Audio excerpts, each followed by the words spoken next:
Muy buenas noches a todos. Gracias siempre por la invitación de poder predicar el Evangelio y a usted por recibir la invitación y aceptar el querer escuchar un rato el Evangelio. Voy a leer un trozo de la Escritura en Mateo en el capítulo 12. Es desde Mateo capítulo 12, versículo 38.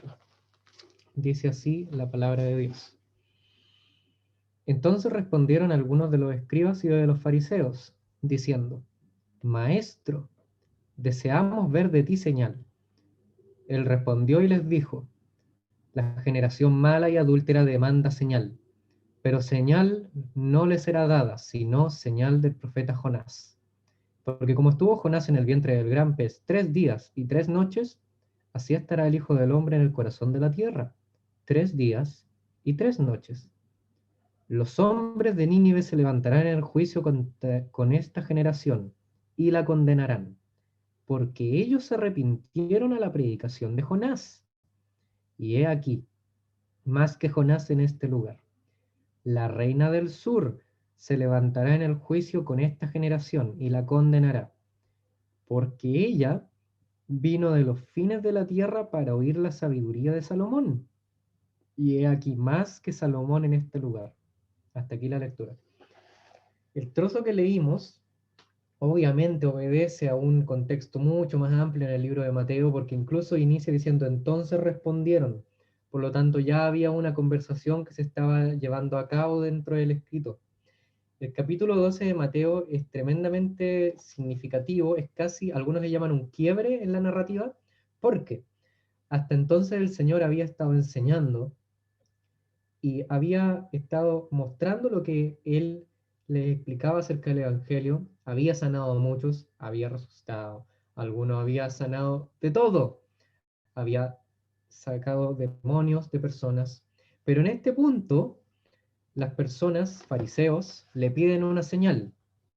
Ahora, hay algunas cosas que hay que entender para entender por qué el Señor le da una, parece reprensión, es reprensión, pero les dice que va a darle solamente dos señales. Una señal que es la del profeta Jonás y otra señal que es la reina del sur. No sabemos exactamente a qué se refiere si es que no entendemos de la escritura, pero el contexto es el siguiente.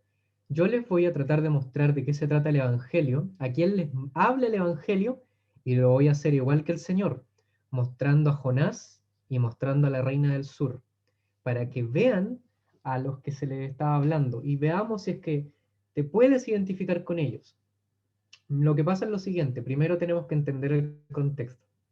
El contexto hasta donde se había estado hablando es que en Mateo, el Evangelio, el Señor había estado predicando en muchos lugares y siempre que hablaba o se daban algunos milagros, como el del paralítico, como el del centurión, de la nada en la narrativa aparecían un grupo de personas que se llamaban los fariseos, que era un grupo sectario de los judíos que eran dedicados a estudiar y a guardar la ley. No eran esencialmente malos en esta época, no eran personas crueles y no eran vistos como malos. Eran básicamente un grupo de personas que estaban dedicados a estudiar y a obedecer la ley. Y uno se pregunta, ¿y si ellos estaban con esa necesidad, con ese deseo, por qué se oponen una u otra vez al Señor? ¿Y por qué, si es que se habían oponido tanto al Señor y ahora les dice, maestro, noten cómo ellos inician? En el versículo 38 le dicen, maestro. Ahí parece que hay un poco de respeto, como Nicodemo cuando se acercó al Señor de noche en Juan 3 y le dice, maestro. Ah, quizá ahora van a creer. Bueno, lo que pasa es más complicado. ¿Por qué si ellos parece que se acercan al Señor con un test de respeto, el Señor no les cumple su petición? Ellos le dicen, danos una señal. Puede que lo dijeran, danos una señal y creeremos. Y el Señor les dice, no. Sorprendente. El Señor puede decir que no. ¿Alguien se había puesto a pensar en eso? El Señor puede decir que no. No es un fanático de complacer. A veces creemos que en el final de nuestras vidas, si es que hicimos todo mal y damos una oración mala, llena de egocentrismo y orgullo, con tal de evitar el infierno, y decimos, Me arrepiento justo el último minuto. Si supiéramos cuánto duraría nuestra vida en los últimos 10 segundos, si dijéramos justo y una oración, yo sé que me voy a librar porque Dios no le dice que nada a nadie. Pero miren, acá el Señor dijo que no. Ten cuidado con ese deseo, ten cuidado con querer jugar al reloj de arena. Ten cuidado con creer cuánto va a durar tu vida. El Señor ciertamente es un Salvador, pero qué, qué alejado del Evangelio es creer que Él es como una balsa donde uno se aferra y sin siquiera entender nada, sin importarle quién es, sin nada de nada, no le entrego mi vida, no.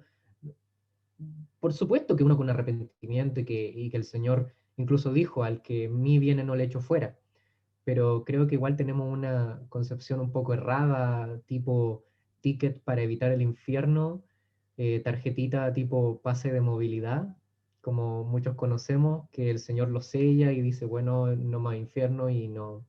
El Señor se ha reducido a casi un mero trámite. Muchos ven el Evangelio así, como un mero trámite. No lo veas así. Voy a tratar de mostrarte que no es así. Mira lo que pasó. Los fariseos eran un grupo bueno, ¿ya? La historia del cristianismo y si tú conoces la escritura, lo más probable es que los ves como los malos, pero quiero que te pongas en el papel de los primeros lectores de Mateo, de los que estuvieran ahí quizá. Ellos no eran vistos como malos, no eran corruptos, se veían como buenos, obedecían la ley. Ponte en este lugar, se acercan las personas más buenas y Jesús les dice que no. Algo impactante está pasando acá, algo tremendo. Miren lo que ocurre. Les dice, la generación mala y adúltera, ¿cómo trata a estos hombres? ¿Qué llevó a que ocurriera esto? ¿Qué estaban conversando? ¿Por qué el Señor les responde así? El contexto yo se los voy a dar. Hasta Mateo 12, el Señor había estado predicando y había estado sanando enfermos y sacando demonios de algunas personas. De las personas que les sacaba demonios deben saber que el Señor había sacado demonio a una persona, pero una y otra vez, en especial en el capítulo 12, los fariseos lo cuestionan y le hacen preguntas y lo acosan incluso. Cuando Él sana, el Señor Jesús, ellos responden, casi cuestionan. Cuando Él hace algo, ellos se oponen. La narrativa de Mateo nos está poniendo a este grupo en una situación muy peligrosa, muy sensible, porque no están yéndose en favor del Señor. Incluso es desde el versículo 24, cuando todo se pone un poco más tenso, porque los fariseos ven que muchos eran sanados y se les llevaba a Jesús endemoniados, ciegos y mudos, y a ellos los sanaba. Y la gente empieza a responder y le dice, ¿será hijo de David? Dicen en el versículo 23. Pero los fariseos se interponen y dicen, no, él echa demonios por Belcebú, el príncipe de los demonios. Y entonces el Señor les da un discurso donde parece que han cruzado una línea. Hasta acá en el Evangelio se habían estado oponiendo, pero acá algo terrible acaba de ocurrir. Ellos están asociando todas las bondades del Señor con maldad, al punto de asociar la obra del Espíritu Santo con la obra de los demonios. Incluso dice que todo pecado y blasfemia será perdonado a los hombres, mas la blasfemia contra el Espíritu no les será perdonada. A cualquiera que dijere alguna palabra contra el Hijo de Hombre, ese Jesús, le será perdonado, pero al que hable contra el Espíritu Santo no le será perdonado. Algunos toman este versículo a todo esto para explicar que todos los pecados pueden ser perdonados excepto hablar contra el Espíritu Santo. No creo que sea realmente esa la lectura. Si uno lee todo el capítulo, no puede llegar a esa conclusión. Si lees el versículo solo, por supuesto que sí. Pero me parece que lo que pasa es que los fariseos, de alguna manera, representando a una gran mayoría de los judíos, se oponen a creer en Jesús, se oponen a creer en el Evangelio, se oponen a creer en que Él era el prometido de Dios y asocian su obra no a ser del hijo de David, que es un tema importante en Mateo, sino a ser uno enviado por los demonios. Y en ese sentido, en este punto se hace un quiebre. Se hace un quiebre muy importante. Lean después el capítulo 13. La enseñanza del Señor no vuelve a ser igual en el Evangelio de Mateo para los judíos. De ahí en adelante habla en parábolas. Incluso los discípulos se sorprenden y dicen, ¿por qué hablas en parábolas en el capítulo 13? Se sorprenden, parece que la cosa cambió, parece que algo terrible acaba de ocurrir. Claro, miren el 12. Y entonces, esa es la situación, esto está mal. Ellos estaban peleando mucho y le dicen, ok, de alguna manera tratan de calmar la situación y dicen, danos una señal. Danos una señal y creeremos. Y es notable porque el Señor ya había dado hartas señales. En el Evangelio ya había dado muchas señales, sanó a un paralítico, incluso a un siervo de un centurión que ni siquiera era del pueblo de Israel entonces, se lo sanó sin siquiera ir a su casa. Había hecho hartos milagros. Uno se pregunta, ¿y por qué piden un milagro ahora? Si ellos ya sabían que estaba haciendo milagros. Incluso más interesante aún es por qué les usa dos señales, como son la de Jonás y la de la reina de Saba, o la reina del sur. Por qué eligió esas? Fueron elegidas muy específicamente para contestar a la situación que venía hablándose en el contexto. Él pudo haber usado muchas señales, no solo en base a Jonás, él iba a estar en el corazón de la tierra 3 días y 3 noches. Fácilmente pudo haber asociado esto a las profecías de Isaías, varón de dolores, del 53. Fácilmente pudo haber asociado las señales que vendrían según Zacarías o según Malaquías, asociándose a Juan el Bautista, que ya se había hablado en el tema. Pudo haber elegido un montón de señales. ¿Por qué eligió la de Jonás y la reina del sur? Es fácil. Y eso vamos a hablar ahora. La primera señal que les dice, no se les dará señal, sino la del profeta Jonás. ¿Quién era Jonás? Bueno, Jonás era un profeta eh, súper interesante. La historia de Jonás es tan interesante que algunos dicen que es imposible que fuera histórica, que no puede ser que un tal Jonás existiera porque el libro es raro. Aparece un profeta, que debería ser bueno, y se comporta todo menos bueno, desobedece a Dios un montón de veces en el libro, va a predicar a una nación mal, enseña mal, no se, cuando las personas se convierten y creen, no está feliz, sino que se enoja. Todo en el libro de Jonás parece una alegoría. Algunos dicen, no, esto es una alegoría, no puede haber pasado. Pero históricamente deben saber, Jonás era un profeta nunca asociado a la incorruptibilidad. Él profetizó durante el tiempo de Jeroboam II. Si leen la historia, Jeroboam II no era bueno, era malo. Jonás era un profeta al que Dios le dijo, ve a predicar a tal lado. No, no, voy a ir a predicar a tal lado. Y se va al lado contrario en el mapa. Un gran pez se lo come, ya que es lanzado al mar para apaciguar una tormenta. Y está en este gran pez 3 días y 3 noches, arrepintiéndose. Tiene que ir a la ciudad de Nínive.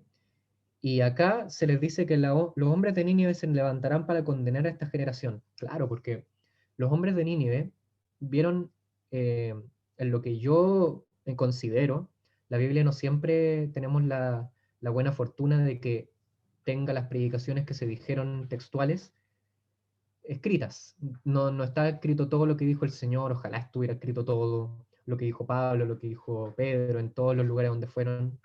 La de Jonás sí está, y es muy, muy, muy mala. Solo son 5 palabras en hebreo.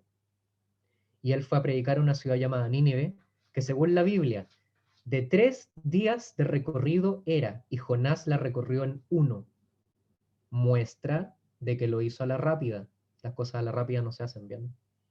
Jonás termina de predicar y él es una muestra viviente del juicio de Dios, ya que después de ser vomitado del vientre del gran pez, va a hablar a la ciudad. Un hombre que está 3 días no huele bien. Un hombre que sale de la playa, siquiera, no huele bien. Él expelería juicio de Dios. Él mostraría de manera clara. Es como lo contrario a mí, yo como que me acicalé un poco, pero es como lo contrario, así, nada que ver. Juicio es lo que vieron, juicio es lo que les espera. Y es sorprendente porque a pesar de que Jonás no predicó bien, y no se demoró nada, aún así todos creyeron el mensaje. Increíble. Y Jonás se enoja y se enoja y dice que eso está mal.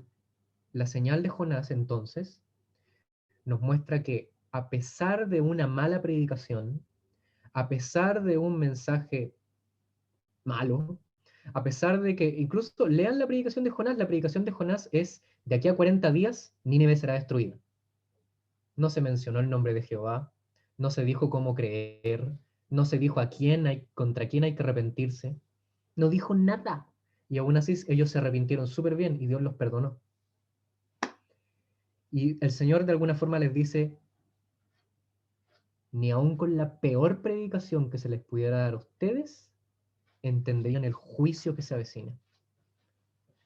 De alguna manera quizá está recordándoles a Juan, que vestido mal, comiendo langostas, viniendo del desierto, no le creyeron. Y aquí tenemos a un hombre, el Señor Jesús, que sí comía con los demás, a diferencia de Juan, que no, no tenía una apariencia terrible. Los dos aspectos de la visión del Evangelio, uno lo puede predicar mostrando el juicio, uno lo puede mostrar mostrando la misericordia, la idea es mostrar los dos.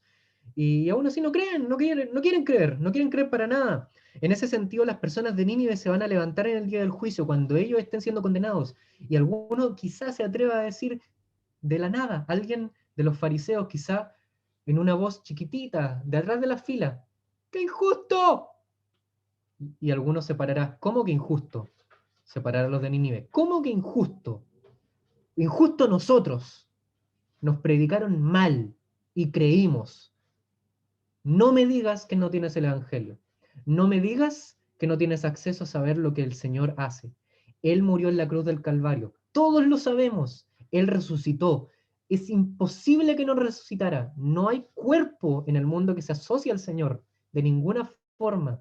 Es imposible que Él no muriera en la cruz del Calvario. Y es imposible no asociarlo a nuestros pecados. Porque a Él nadie le quita la vida, porque contra él ninguna palabra se oyó para condenarle, porque contra él ninguna palabra corrupta y mala. Estimado, quizás estás pensando, hoy puede que escuche un mensaje que me va a convencer de mi maldad y voy a creer en el Evangelio. Nunca he escuchado un mensaje tan bueno y estás como demorando y chuteando la pelota por eso. Estimado, no existe un mensaje así. El mensaje del Evangelio es lo más simple, es tan simple que hasta los niños lo pueden creer.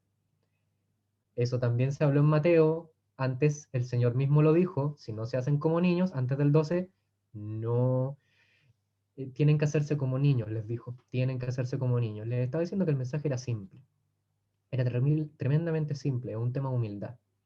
Les está mostrando a los fariseos, el problema son ustedes que no quieren creer, el problema eres tú, estimado, el problema no somos nosotros que predicamos, yo sé que no lo hago perfecto, pero al menos sé que es por obra del Espíritu Santo y que te estoy mostrando la palabra de Dios. ¿Qué más quieres?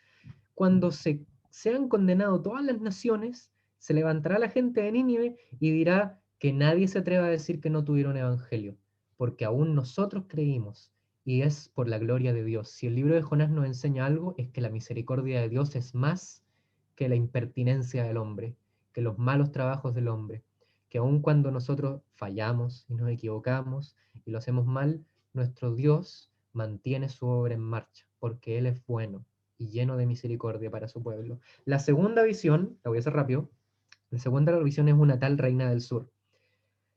Y se dice que ella condenará a esta generación porque ella vino de los fines de la tierra para oír la sabiduría de Salomón. Ajá, sí. Esta mujer, bueno, el relato está en Primera de Reyes y en Primera de Crónicas. Me parece que en Reyes está en el capítulo 10 y en Crónicas en el 9, no estoy muy seguro. Trata de que una mujer vino a Salomón, que era un rey muy sabio, y contrario a lo que algunos piensan, ella no vino para probarle porque escuchó que era sabio. La Biblia dice explícitamente, ella vino porque escuchó de la fama por causa de Jehová que le había dado a Salomón, algo así. El texto, desde el inicio del capítulo donde aparece la reina de Saba, la reina del sur, se dice, por causa de la fama que Jehová le dio a Salomón, ella vino a probarle con preguntas. O sea que ella en sí mismo no vino de curiosa, ni vino para ver si él era tan sabio. Ella vino porque, aquí está, oyendo la reina de Saba, la fama que Salomón había alcanzado por el nombre de Jehová, vino a probarle. El tema es Jehová. El tema es ver qué tan real es este Dios, qué tan distinto es al Dios de las naciones, a los dioses que ella creía, a los dioses que los vecinos creían. Y ella va a probarle, tiene curiosidad no por la sabiduría, sino por el nombre de Jehová, por la fama que le había dado el nombre de Jehová a Salomón. Así que ella va con Salomón y le llena de preguntas. La Biblia incluso nos dice que ella abrió su corazón de manera entera a Salomón y le preguntó muchas cosas y Salomón se le respondió todas. Y créanlo o no, ella dio gloria al Dios del cielo, porque en la narración se dice que ella encontró que era increíble, muy bueno, el palacio de Salomón, a los que gobernaba Salomón, pero al final decía, y en general el tema del sacrificio a su Dios. Y después lo alaba por otras tres cosas, y la tercera era por la sabiduría que Jehová le entregó. Siempre se incentiva el hecho de que ella está reconociendo en el Señor. Es increíble, porque en estos dos señales, siempre son personas de muy lejos las que creen. La gente de Nínive, que la historia incluso nos muestra que eran personas muy malas, personas crueles, personas asesinas. Y después hay una mujer, una reina del sur, que también es una extranjera, que nunca había escuchado de la Biblia con su poco conocimiento, simplemente va de curiosa y, oh, claramente Dios está aquí, claramente Dios es Jehová. En ese sentido, el Señor lo está enfrentando con un tema muy importante. Él le está tratando de mostrar a los fariseos lo siguiente, que ellos se quejan porque Él echa fuera demonios y sana personas. Y el problema no es realmente porque la enseñanza del Señor fuera mala. Y el problema tampoco era porque hubiera dificultades para creer en el Señor. El problema realmente nunca fue tampoco que hubiera problemas para creer o que faltaran señales para creer. El problema es que los fariseos eran malos, era que eran pecadores. Estimado, puede que tú no crees que el Señor Jesús no es la gran cosa para ti, que mi Señor Jesús no es impresionante para ti, debes saber algo. Hasta que no creas, no va a ser para tanto. Incluso el Señor se lo dijo a Nicodemo. De cierto te digo, que si no nacieras de nuevo no puedes ver el reino de Dios y tampoco puedes entrar al reino de Dios. Le dijo en la narración de Juan 3. Hasta que no creas, tu pecado te ciega. Hasta que no te arrepientas, no vas a entender esto. Si estás teniendo curiosidad y te estás dando cuenta que no es por el mensaje, sino es por tu pecado que no crees, que es por tu egocentrismo, por tu maldad, yo sé que es chocante. Yo sé que el mensaje del Evangelio nos gusta cuando es de salvación y de bondad, pero cuando nos enfrenta con nuestro pecado no nos gusta, pero es por tu pecado. Es por tu pecado que no quieres ver al Señor, que no lo quieres adorar. Siempre es por nosotros.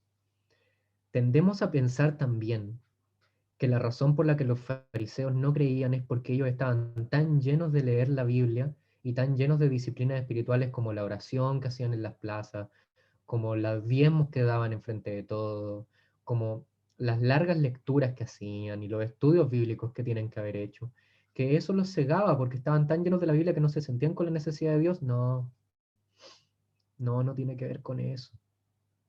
La Biblia nunca hace mal. Lo que pasa es que ellos se aprovechaban de esas cosas que hacían porque eran malos. Incluso el Señor en una vez que estaba enseñando, Él les muestra acerca de las bondades de vivir para otros y aparece textual. Ellos no le creían porque eran avaros, porque había avaricia en sus corazones, porque eran crueles. Estimado, tú eres pecador. Te guste o no entenderlo o creerlo, tú eres pecador y vas rumbo a la condenación. No crees en el Señor y por tus pecados morirás.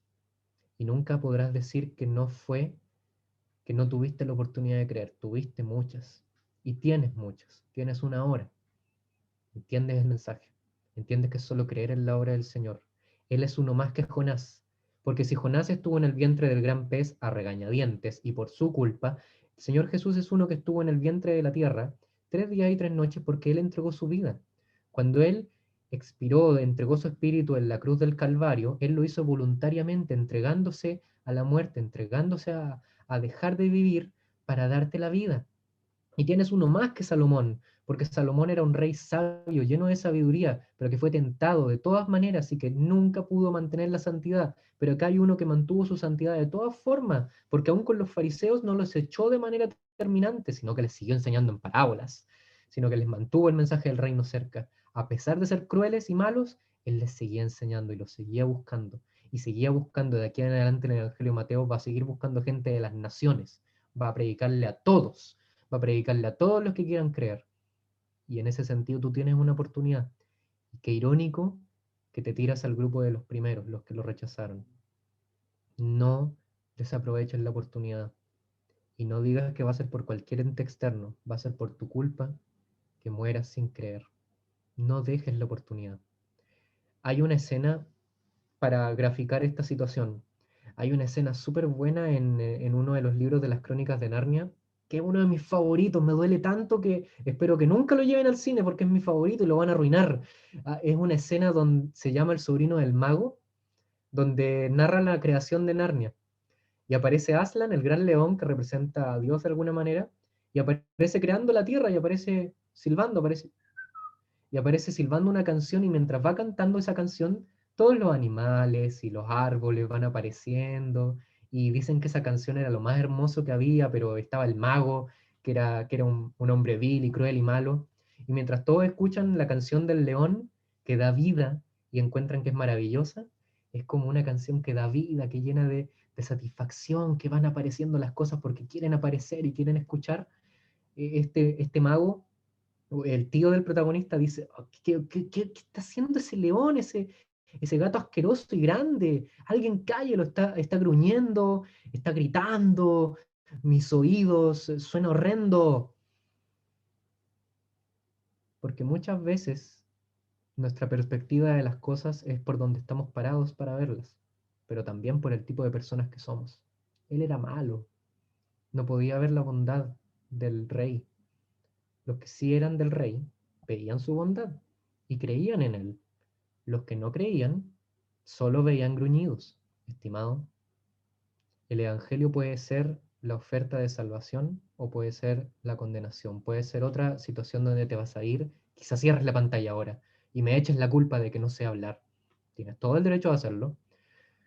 O puedes admitir que es palabra de Dios, que somos débiles y humildemente ir a pedir salvación. Que sea la segunda. Él es más que Jonás, Él es más que la reina, Él es más que todos nosotros. Él es el Señor, Él es Dios, muriendo por nosotros en la cruz. Que el Señor te tenga misericordia, que puedas entender este mensaje precioso, que puedas abrir tus oídos de los gruñidos y escuchar esta canción que da vida y vida en abundancia, que es la cruz. En la cruz donde Él dio su vida, te entregó la vida. Su sangre se derramó por ti y su vida se dio por ti. Eso le estaba diciendo a los fariseos. Esas son las señales de Jonás y de Reina del Sur, que en la cruz, ahí se mostraría que todos podemos creer y todos tenemos acceso a esta salvación. Y si no la creemos, va a ser por nuestra culpa y por nuestros pecados. El Señor nos tenga misericordia y podamos apreciar este precioso mensaje que da vida y vida en abundancia.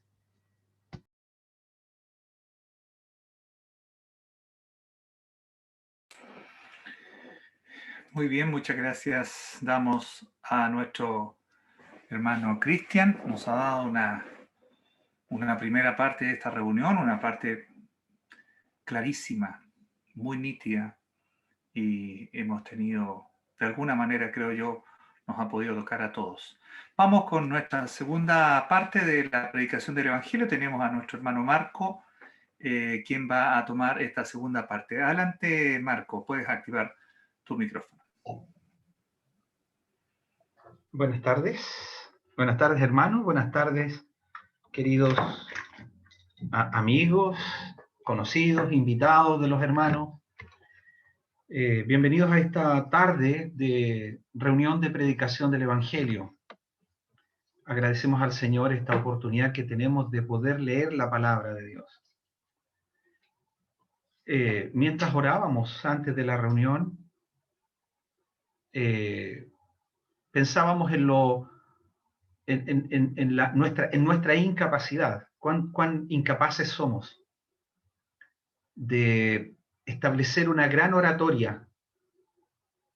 ¿O cuán incapaces somos de poder convencer a alguien? ¿Cuán incapaces somos de escarbar en el corazón del perdido para implantar el evangelio de nuestro Dios? Rogamos siempre al Señor que el Señor use su palabra, la lectura de ella, para que esta palabra de vida, esta palabra que nos lleva a Cristo, esta palabra que nos lleva a la cruz de Cristo, esta palabra que se resume en esta hora en un mensaje llamado el Evangelio, resuene en tu corazón, en mi corazón, para que podamos ver a Cristo. Si el Evangelio, si esta enseñanza no produce ese efecto en ti, si este mensaje no te ha llevado a Cristo, no te ha llevado a la cruz de Cristo, entonces este mensaje que hemos o que vamos a y hemos compartido o vamos a compartir será un mensaje como Cristian hablaba de Jonás. A lo mejor será un mensaje vano.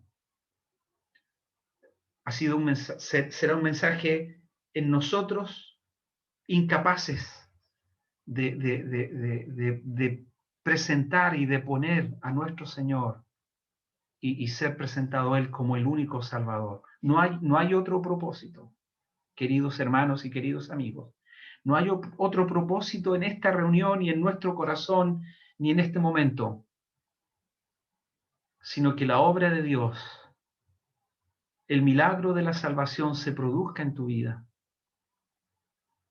Que tú puedas, producto de esta reunión, venir a los pies de Cristo, venir a la cruz de Cristo, entender que Cristo murió por tus pecados, por mis pecados, por nuestros pecados, y que fue sepultado y que resucitó al tercer día conforme a las Escrituras, y que apareció, y que hoy vive, y vive por los siglos de los siglos, y que está entronado, que tiene un nombre sublime, precioso, hermoso.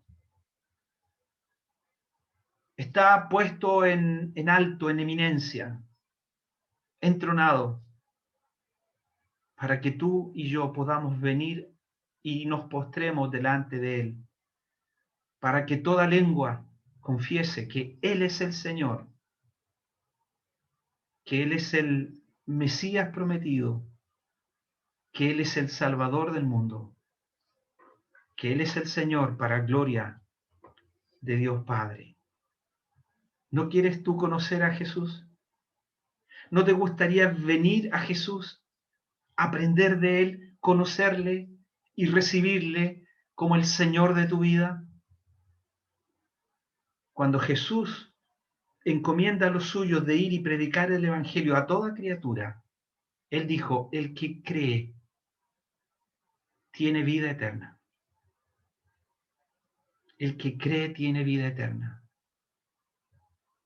No vendrá condenación. Ha pasado de muerte a vida. Pero el que rehúsa creer no verá la vida, sino que la ira de Dios está sobre él. Vida eterna para el que cree. Condenación eterna para el que rehúsa creer. Y no hay otro mensaje. No hay otro mensaje ni muy entretenido que sea, ni que nos motive mucho a estar y escuchar.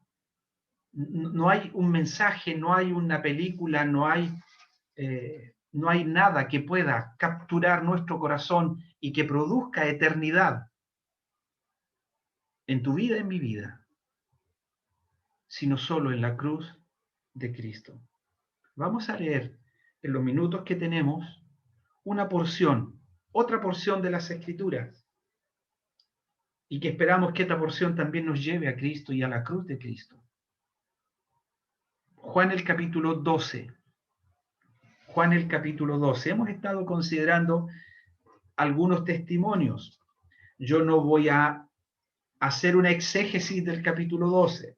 Esto lo vamos a dejar para nuestro hermano Juan cuando nos vuelva a enseñar de Juan. ¿Ya? No lo estoy reemplazando en la enseñanza de Juan tampoco. Estamos esperándolo para que él pueda enseñar y seguir con este precioso libro de Juan. Así que vamos a considerar una porción de las Escrituras para seguir contemplando al Señor y seguir contemplando la majestuosidad de su persona y ojalá verle a Él como el Salvador, como la luz que puede brillar en tu vida y en mi vida. Juan el capítulo 12, versículo 20. Dice la palabra de Dios, habían ciertos griegos entre los que habían subido a adorar en la fiesta. En la porción anterior vemos a Jesús entrando a Jerusalén. En la época de la fiesta, una fiesta judía donde todos venían para celebrar e ir al templo y adorar a Dios.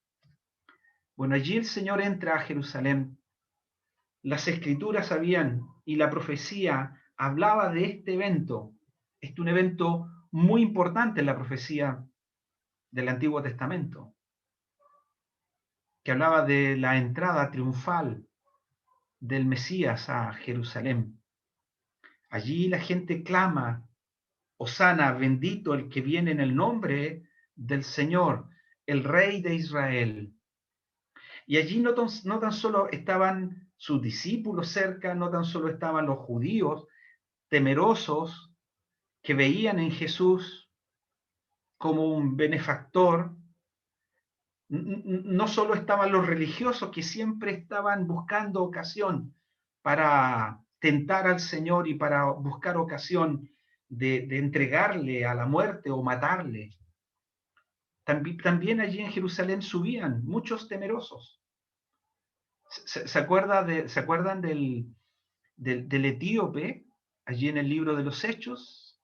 Él había hecho un viaje muy largo desde el África hasta Jerusalén, porque había venido a adorar a Dios. Sí, en el día de la fiesta o en el periodo de la fiesta, allí estaban seguramente también muchos simpatizantes, muchos judaizantes, o muchos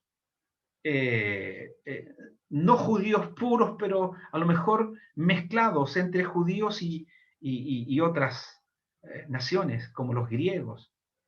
O allí también habrían muchos temerosos, siendo extranjeros temerosos de Dios. Bueno, aquí habían unos griegos que habían subido a adorar, dice, en la fiesta. Estos pues se acercaron a Felipe, que era de Betsaida de Galilea, y le rogaron diciendo, Señor, quisiéramos ver a Jesús. Felipe fue y se lo dijo a Andrés. Entonces Andrés y Felipe se lo dijeron a Jesús. Jesús le respondió diciendo, y aquí encontramos una preciosa declaración. Estamos considerando personajes, grupos de personas, donde el Señor se manifiesta o revela una verdad importante y fundamental de su vida. Y aquí tenemos algo muy importante, revelado en esta ocasión de estos griegos que vienen y piden ver a Jesús. El Señor responde diciendo, ha llegado la hora para que el Hijo del Hombre sea glorificado. De cierto os digo que si el grano de trigo no cae en la tierra y muere, queda solo. Pero si muere, lleva mucho fruto. El que ama su vida la perderá, y el que aborrece su vida en este mundo para vida eterna la guardará. Si alguno me sirve, sígame. Y donde yo estuviere, allí también estará mi servidor. Si alguno me sirviere, mi Padre le honrará. Ahora está turbada mi alma. ¿Y qué diré? Padre, sálvame de esta hora. Mas para esto he llegado a esta hora. Padre, glorifica tu nombre. Entonces vino una voz del cielo, lo he glorificado y lo glorificaré otra vez. Y la multitud que estaba allí y había oído la voz decía que había sido un trueno. Otros decían, un ángel le ha hablado. Respondió Jesús y dijo, no ha venido esta voz por causa mía, sino por causa de vosotros. Ahora es el juicio de este mundo. Ahora el príncipe de este mundo será echado fuera. Y yo, si fuere levantado de la tierra a todos, atraeré a mí mismo. Y decía esto dando a entender de qué muerte iba a morir. Le respondió la gente, nosotros hemos oído de la ley que el Cristo permanece para siempre. ¿Cómo pues dices tú que es necesario que el Hijo del Hombre sea levantado? ¿Quién es este Hijo del Hombre? Entonces Jesús les dijo, aún por un poco está la luz entre vosotros. Andad entre tanto que tenéis luz, para que no os sorprendan las tinieblas, porque el que anda en tinieblas no sabe a dónde va. Entre tanto que tenéis luz, creed en la luz, para que seáis hijos de luz. Hasta aquí, en esta porción de la palabra del Señor. Quisiera en estos minutos que nos quedan por delante destacar de esta lectura 3 pequeños puntos. Paréntesis. Si usted se olvida de estos puntos que yo voy a mencionar y solo se queda con la lectura y atesora la lectura para usted, y esta lectura lo ha llevado a escuchar la voz del Señor y a entender que Él es la luz del mundo y que Él le invita a creer en Él y usted viene a Él, entonces esta lectura tendrá ese efecto para el cual ha venido la palabra hoy a tu vida.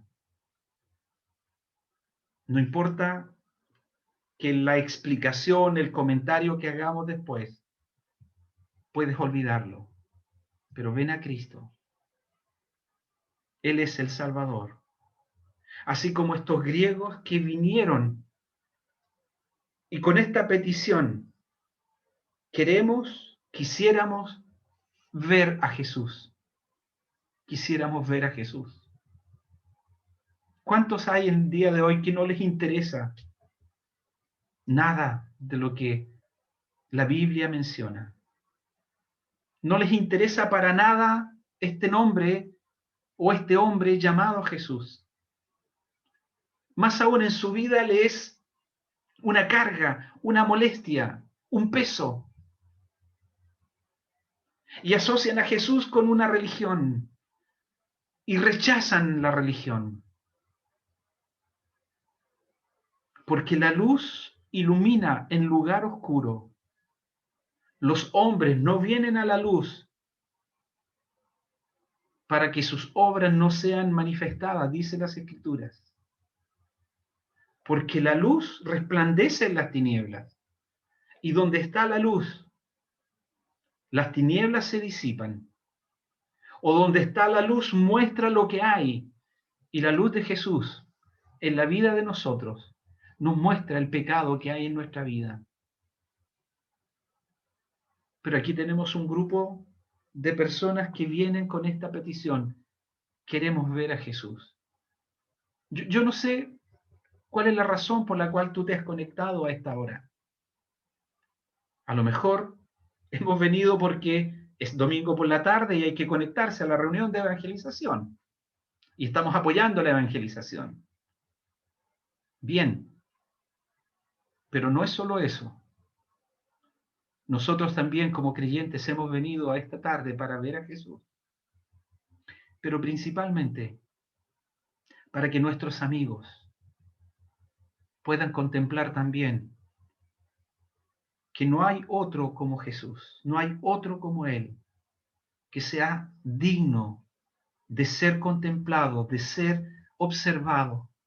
No hay otro que hable como Él. En una ocasión vinieron a Jesús y le dijeron: Señor, tú tienes palabras de vida eterna. Señor, hemos venido porque nadie ha hablado y nadie habla como tú. Tú hablas con autoridad. Mire, el Evangelio nos transporta a la eternidad. El Evangelio nos descorre el velo para ver lo que hay más allá de la muerte. El Evangelio nos descorre el velo para entender que hay un infierno del cual escapar. Hay un infierno del cual escapar. Si tú no escapas del infierno, si tú rechazas al Señor, tú te perderás eternamente. Te perderás eternamente. Sabrás mucho o no sabrás nada. Aquí no es un tema de cuánto sabes. Aquí hay un tema de que tú necesitas huir de la condenación eterna. No sé si usted vio las noticias. Un joven hoy, parece que es un joven famoso, que había participado en un programa musical hace muchos años atrás. 29 años. Y anoche él partió a la eternidad. Partió a la eternidad. ¿Dónde estará él? ¿Cuántos han partido, han pasado a la eternidad anoche, hoy, a través de este día? ¿Cuántos? Muchos, miles quizás, han pasado a la eternidad. Si ellos han pasado a una eternidad con sus pecados, sin resolver el tema de sus pecados, las Escrituras nos garantizan, las Escrituras nos muestran que si no ha habido la luz de Jesús en su vida, si ellos han rechazado al Salvador, ellos abrieron sus ojos en un lugar de condenación, en un lugar de tormento, porque rechazaron al bendito Hijo de Dios, porque no creyeron en Él para la salvación de su alma. Pero por el contrario, aquellos que han partido a la eternidad habiendo resuelto el problema de sus pecados, han entrado por la puerta que es Cristo. Han venido a la cruz de Cristo reconociendo que son pecadores y que esos pecados han hecho una separación entre Dios y los hombres y que la paga del pecado es muerte, y muerte eterna, muerte lejos de Dios. Pero Dios no quiere la muerte del impío, sino Dios quiere que el impío se aparte de su camino, que el impío mire la cruz y resuelva el tema de sus pecados.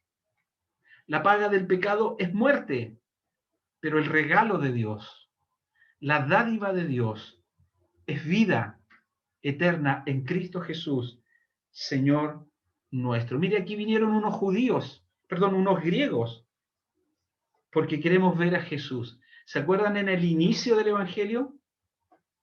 En el inicio del Evangelio, 2 discípulos de Juan vinieron también donde el Señor, quisieron saber de Él, quisieron ver al Señor.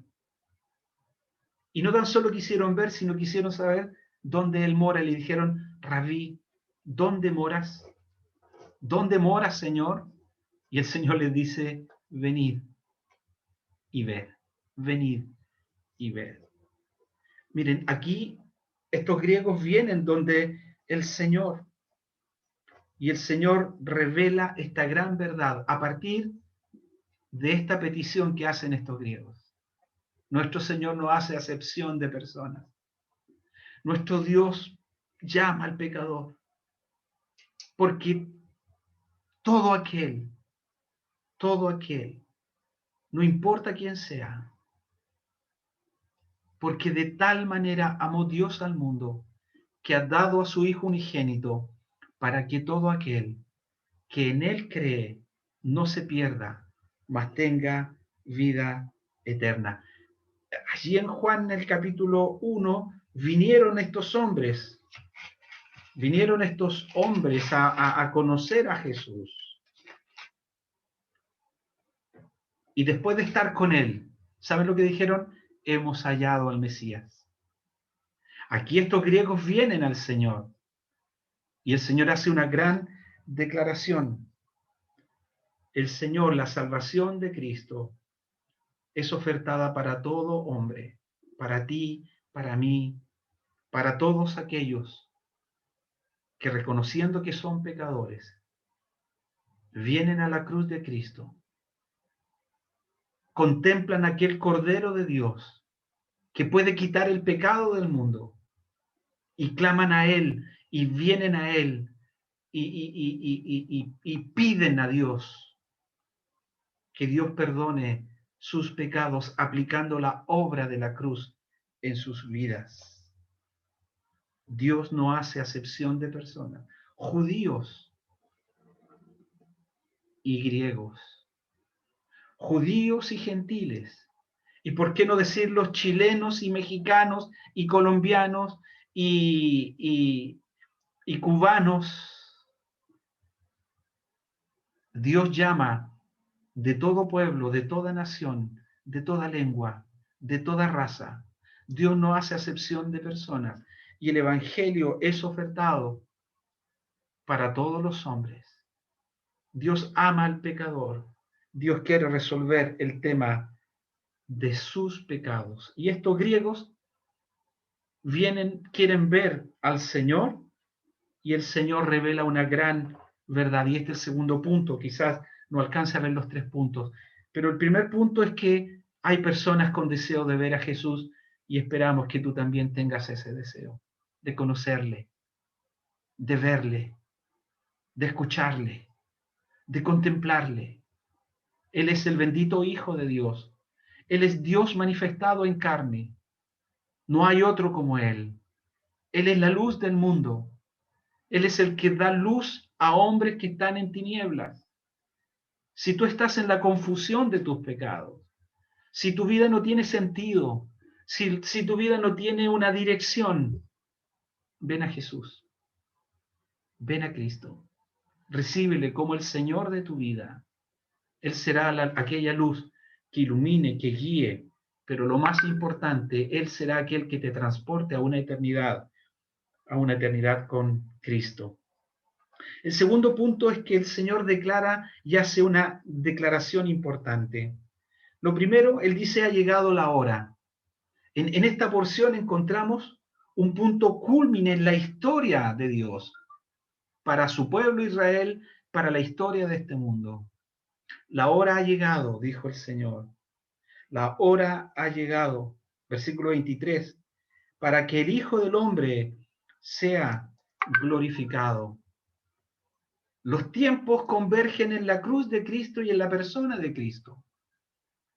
El espacio converge en el momento en que Dios envía a su Hijo unigénito al mundo. En el cumplimiento del tiempo, como dice Gálatas, Dios envía a su Hijo, nacido de mujer, nacido bajo la ley, para redimir, para perdonar, para limpiar, para resolver el tema del pecado. Y aquí el Señor dice, ha llegado la hora, ha llegado la hora. Y para esto ha llegado la hora. Dice el Señor en esta porción, hay un tiempo establecido y ese tiempo ha llegado. Es el tiempo de la cruz. Es el tiempo, el momento del centro del plan de Dios para la humanidad. Y esta porción no tan solo nos recuerda que hay un tiempo que ha llegado, una hora que ha llegado, sino también el Señor en esta porción nos habla de muerte. Fíjense, así como el grano de trigo, dice, cae en tierra, y muere y queda solo. Pero después que muere, dice, lleva mucho fruto para que el trigo pueda producir fruto y abundancia de fruto. Ese trigo tiene que caer en tierra. Yo no soy campesino, pero he visto la siembra, cómo el grano de trigo cae en tierra. Muere ese grano de trigo y en el tiempo de la cosecha sale un fruto precioso y sale mucho fruto de aquel grano de trigo que cae. Bueno, aquí el Señor también nos lleva y nos presenta a que hay un tiempo de muerte y esta muerte también está en Él. Y aquí el Señor anuncia su muerte y dice, si el Hijo fuere levantado, a todos atraeré a mí mismo, dice el versículo 32, dando a entender de qué muerte Él había de morir. Sí, en esta declaración el Señor nos lleva a la cruz, a su muerte, a su cruz, como el grano de trigo que era necesario. Es necesario que el Hijo del Hombre, dijo en el versículo 34, sea levantado. Es necesario, como otra porción dice, para que todo aquel que en él cree no se pierda, mas tenga vida eterna. El grano de trigo tiene que morir para producir mucho fruto. Así también Cristo tuvo que ir a la cruz para llevar muchos hijos a la gloria. Y esta porción no tan solo nos habla de muerte, sino también nos habla de vida en el versículo 25. Para vida eterna. Cristo muere para producir vida y vida eterna. Y también aquí habla también del momento de la glorificación del nombre de Dios. El Señor le dice, Padre, glorifica tu nombre. Y se oye la voz del Padre. Lo he glorificado y lo glorificaré otra vez. La muerte de Cristo trae gloria y glorificación al nombre de Dios. ¿Crees tú en Cristo? Cristo murió, Cristo fue sepultado, Cristo resucitó para producir vida y vida eterna en todos aquellos que creen en Él. Así como el grano de trigo que cae, muere y produce mucho fruto, así también Cristo, por medio de su muerte, ha llevado muchos hijos a la gloria. Y finalmente, y con esto vamos a terminar, hay una invitación en el versículo 36. Entre tanto que tenéis luz, Cristo es la luz. El Señor dijo, yo soy la luz del mundo. El que me sigue no andará en tinieblas, sino que tendrá la luz de la vida. Aquella luz verdadera que alumbra a todo hombre. Aquella luz, Él es la luz. Él es aquella luz que resplandece en medio de las tinieblas. Pero entre tanto que tenéis luz, creed en la luz para que seáis hijos de luz. ¿Eres tú hijo de luz? En otras palabras, ¿eres tú hijo de Dios? No estoy diciendo si eres criatura de Dios. ¿Eres tú hijo de Dios? Mirad cuál amor nos ha dado el Padre para que seamos llamados hijos de Dios.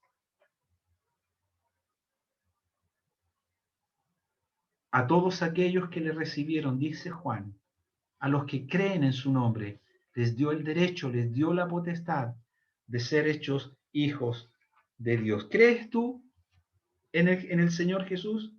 Cree en la luz para que seáis hijos de luz. Cree en el Señor Jesucristo para que seas un verdadero hijo de Dios, para que el Señor perdone tus pecados, para que vengan de la presencia del Señor tiempos de refrigerio en tu vida, para que creas en Él, para el beneficio eterno de tu alma. Cree en el Señor Jesucristo y serás salvo. Que el Señor bendiga su palabra doblemente presentada. Vamos a orar para terminar esta reunión. Nuestro Dios y nuestro Padre bendito, te damos gracias por tu palabra doblemente leída, por tu palabra presentada. Pero volvemos a implorar a ti, Señor, que tú obres en salvación, que tú obres en liberación, que tú obres en perdón en las vidas de nuestros amigos que aún están en sus pecados, en las vidas de nuestros hijos, para que ellos crean en el Señor, para que ellos se conviertan a ti, para que ellos puedan tener la seguridad de una eternidad con Cristo, para que ellos escapen de una condenación eterna. Nuestro Dios, gracias por tu palabra, gracias por llevarnos al Señor, gracias porque hubieron hombres como aquellos griegos que quisieron ver a Jesús y que también en nosotros esté ese deseo siempre y permanente de poder verle, de poder contemplarle, de poder escuchar su voz, de poder seguir cerca de aquella luz verdadera. Nuestro Dios, gracias por el Evangelio de nuestro Señor Jesucristo. Nos encomendamos a ti, rogando por tu palabra, para que permanezca en nuestros corazones, para que tu palabra esté en nosotros, para que tu palabra nos limpie, nos purifique, para que tu palabra nos lleve a la cruz de Cristo y la sangre de Jesucristo, tu Hijo, nos limpie de todo pecado. Te damos gracias, nuestro Dios, en el nombre de nuestro Señor Jesucristo. Amén. Amén.